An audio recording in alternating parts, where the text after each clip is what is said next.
We don't. This was a social media post that hit about 3 o'clock in the morning, where he said the U.S. is also, quote, locked and loaded. If the Iranians used lethal force against some of these protesters. So this is, sort of a clear escalation here, and Trump, indicating that the U.S. would be willing to get involved in yet another foreign conflict, not unlike what we've seen, playing out with some of the saber rattling regarding Venezuela as well. What about what about the latest when it comes to the sanctions of companies based in Hong Kong and mainland China for evading restrictions on Venezuela's oil exports?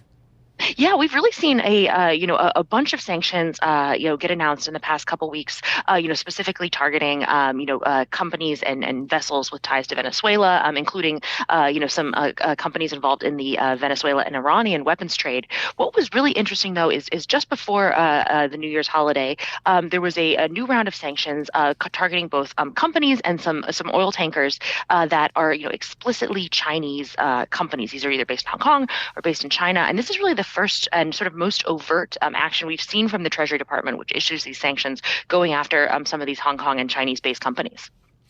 You know, as someone who's leaving a week from Sunday for Aruba, it's interesting to note that it's literally right off the coast of Venezuela. We can see the tankers going in and out of the ports from a beach there with a Balashi in my hand, which is the beer of Aruba, one happy island. What's the feeling in Washington, D.C., whether it's the State Department, the Department of Defense, about where the president may go next with Venezuela here? Yeah, there's been a little bit of mixed messaging here. Is right before Christmas, we heard from the White House that the posture is that they wanted to really focus on economic sanctions. So that is, sanctioning vessels, oil tankers, oil companies, and sort of using, what we've seen is sort of intercepting a lot of those oil tankers, and sort of to exert, financial pressure on Maduro's regime. That is very different from what we've been hearing from the president in recent days. He announced that strike, allegedly, conducted by the CIA of a dock facility where purportedly drug boats are getting filled up. There was some strikes again just a couple of days ago of more boats, in the Caribbean, off the waters of Venezuela. So while we're sort of hearing the official posture is, let's focus on the economic side of this, we're hearing, that Trump at least is very much engaged in the military and intelligence, physical show of force side. So we have a Bloomberg reporting saying that targeting Chinese firms doing business there is rare, and this could signal to Beijing that it's clearing the standoff between Trump administration and the regime of Nicolas Maduro. Is that your read as well?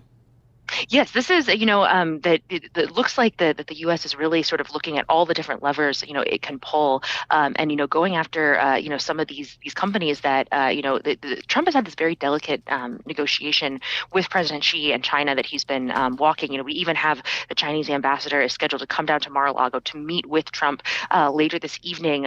Presumably Taiwan will be on the order of things discussed, but also this conflict and how China is very much mixed up and buys a lot of this oil from Venezuela. So this is not just sort of in the sphere of an America's conflict we're seeing. This is a conflict that could potentially have global implications.